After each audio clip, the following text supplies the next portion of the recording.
I saw another funny story about Franco is Arnold. It was again the original Gold's Gym. Arnold Franco were training there one night, and there was this kind of nutty guy, and who fancied himself a boxer, right? And this boxer and Arnold got in an argument about so stupid. The argument, I'll never forget it. It was about, you remember the bodybuilder Rick Wayne, the famous body. The argument was about whether Rick Wayne took a lot of steroids. This boxer, who never even knew Rick Wayne, never even met him, was saying that Rick Wayne was all steroids.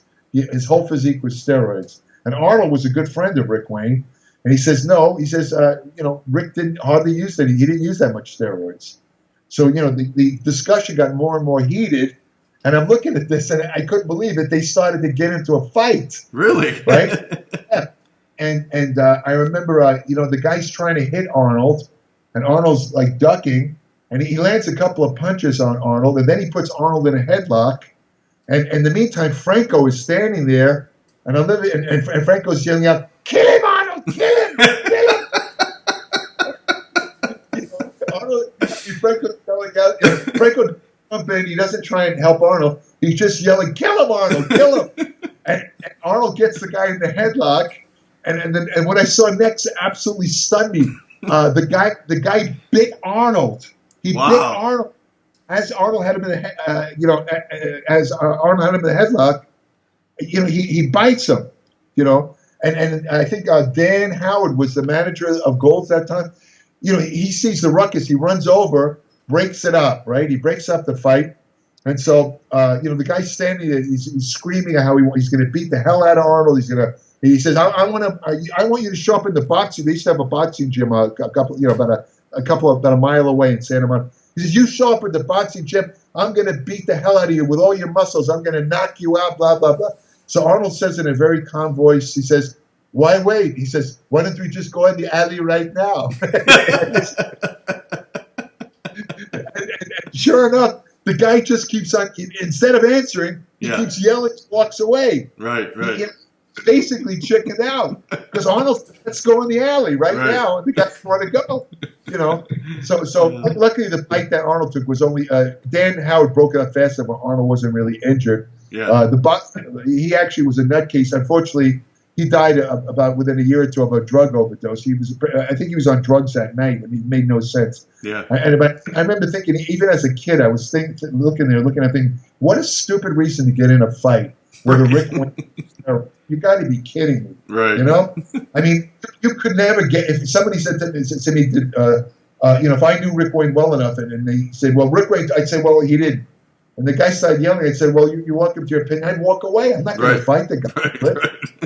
Believe me, you want. I mean, if you don't even know the man, you want to say he took a lot of steroids. Yeah. Believe me, you want. I mean, I can't change your beliefs, but it's not worth fighting over. Yeah. But remember, Arnold didn't start the fight. This crazy guy did. Yeah. But I can still remember seeing Franco say, "Kill him, Arnold! Kill him!" I thought you said Franco was going to jump in because he was a boxer. So that's what I thought. I said, uh-oh. Because Franco was standing like a foot away. I'm thinking, if Franco jumps in, this guy's toast. Right. Because Franco, this guy thinks he's a boxer. Franco really was a boxer. Right. And I saw Franco punch him. Franco still had the speed. He knew how to punch. This guy would have been knocked out, even though this guy was about 6'2". It's about, a little taller than Arnold. Franco would have knocked him out with probably 1 or 2 punches. Yeah. He's just lucky that Franco, didn't jump. I guess he figured Arnold could handle him. Because Arnold told me when he was living in Germany, he used to get in a lot of bar fights. Yeah. So and I think Franco was with him a couple of times. So I guess Franco figured that Arnold could handle himself. Right. That's That's a great story. Bodybuilding Heroes and Legends Volume 1 by John Hansen is the book that celebrates the golden age of bodybuilding. This was the era in which legends such as Arnold Schwarzenegger, Sergio Oliva, Frank Zane, Robbie Robinson, Cal Skalak, and Mike Menser battled it out on stage for the biggest titles in bodybuilding. Read about some of the most exciting competitions that took place in the 1970s, including the Oliva-Schwarzenegger battles, Zane's first Olympia victory, and Skalak's controversial Mr. Olympia appearance, and much more. Filled with inspiring images of some of the greatest bodybuilders in the history of the sport, Bodybuilding Heroes and Legends Volume 1 is now available on Amazon.com or email John directly at naturalolympia@gmail.com.